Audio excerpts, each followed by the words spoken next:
Hi first graders, today we're going to get back the castles that we started creating inspired by Paul Klee and Mary Blair. And we're going to talk a little bit more about Mary Blair today and how she uses really bold colors in her designs.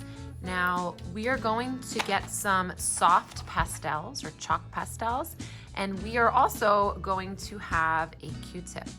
When we're using our pastels, we want to make sure that, similar to Mary Blair, we are creating a pattern when we're using them. For example, if I'm going to start maybe on this side, I'm going to start by working from the top to the bottom because it does smudge a tiny bit.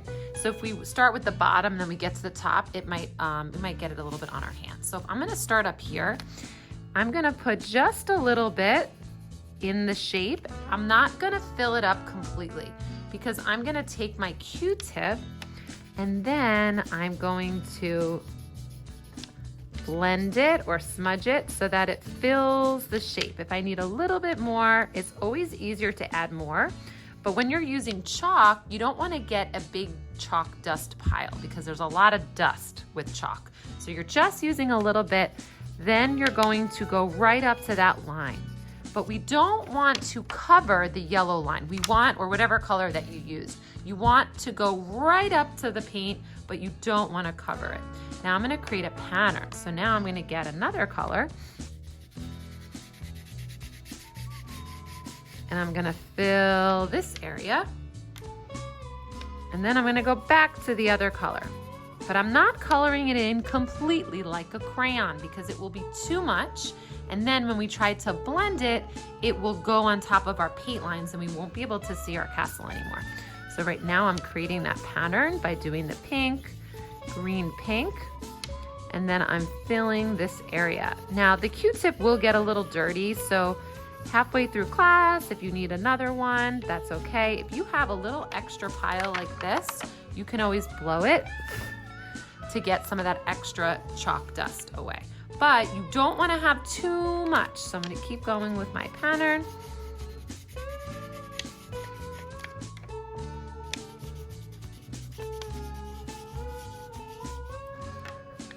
And then I would kind of keep working over here, and I might decide to choose a different color to make a pattern with going down here.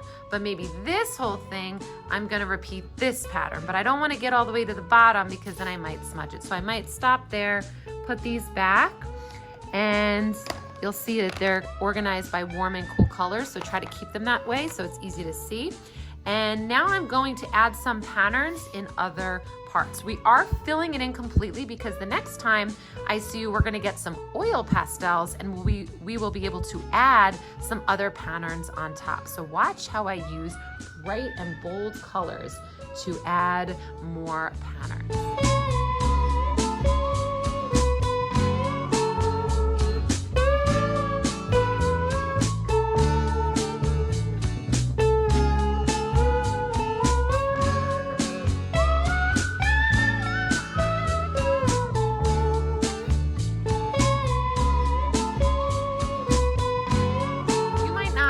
Finish this today, and that's okay if you don't finish it.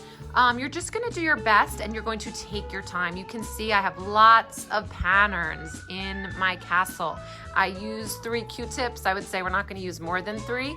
And it's okay if there's some fingerprints on the edge. We're gonna be cutting that out at a later time. If you don't finish today, you'll work on it next class when we get our oil pastels as well. Have fun designing your castles.